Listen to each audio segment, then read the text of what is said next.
বিসমিল্লাহির রহমানির রহিম। আবার চলে আসলাম ফুড ডিজায়ার রেসিপি নিয়ে। Welcome to our kitchen.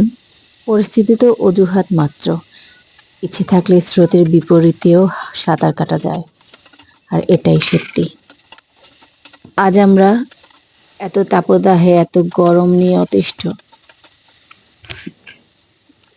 কারো যেন কিছু খেতেই মন চায় না। টেবিল ভর্তি করে এত রেসিপি থাকার পরও মন ভরে খেতে ইচ্ছে করে না, তৃপ্তি পাই না যেন আমরা কোনো কিছুতেই। তাই আজ আমরা এই কিচেনে দেখাচ্ছি এমন একটা ডাল,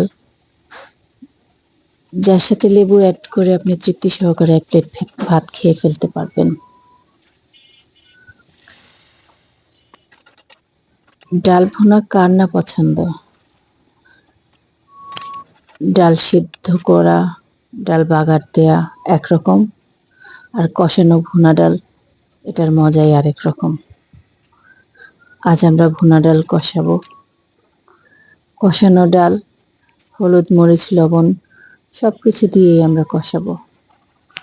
কষানো হয়ে গেলে একটু পানি দিয়ে বলক ওঠা পর্যন্ত অপেক্ষা করব।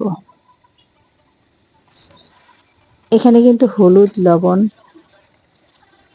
আর তেলের উপর পেঁয়াজ ভাজা, আর কিছুই দেয়া হয় নাই।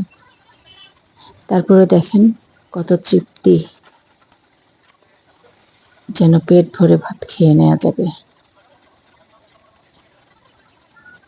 এখন বলক আসা পর্যন্ত আমরা অপেক্ষা করছি। তারপর সেদ্ধ হয়ে এলে আমরা একটু ঘুটে নিব। ঘুটে নেওয়া হয়ে গেলেই আমাদের ডালটা মোটামুটি কুকড হয়ে গেছে। এখন আমরা এটা বাগার দিয়ে নেব।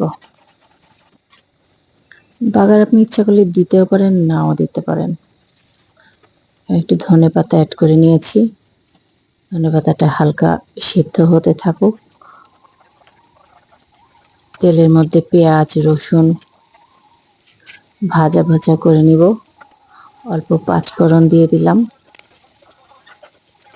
পাঁচফোড়ন আপনি স্কিপও করে নিতে পারেন, পাঁচফোড়নটা আবার সবাই পছন্দও করে না। তবে পাঁচফোড়নটা খেলে এই গরমের মধ্যেও আপনার শরীরটা ভালো থাকবে, স্বাস্থ্যোপযোগী পাঁচফোড়নটা। আমাদের এটা ব্রাউন কালার হয়ে গেলে আমরা ঢেলে দিব। এখন একটু মিক্সড করে হয়ে গেল আমাদের ডাল ভুনা।